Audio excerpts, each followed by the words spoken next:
evacuees sa San Roque Elementary School, Syudad ni Legazpi, na benepisyaran kan outreach activity kan ABS-CBN Bicol asin Bantay Bataong 163 sa pakikipagtabangan kan Filipino Association in Singapore.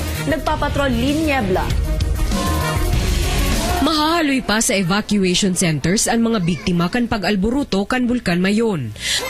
Ang mga kaakian, 12 semana nang nagsasakripisyo sa evacuation centers, lalo nang limitado sa naan sa indang aktibidad. Alagad ang mga tabang na nag-aabot, nakakapagian sa namamatean kan mga evacuee.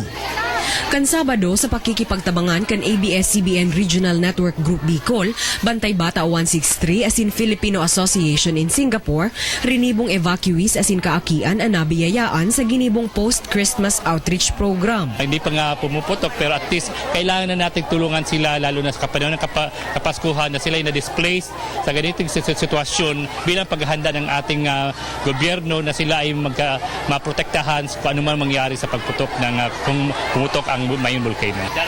Nakaresibi ang mga evacuee nin mga tamong, banig asin bagong bado. Mga gamit na mayor nindang kaipuhan mantang nasa evacuation centers. 520 man na kaakian ang nabenepisyaran kan libreng pagkaon. Maraming salamat po sa binigay niyong pagkain sa amin. Masaya ka ba? Apo.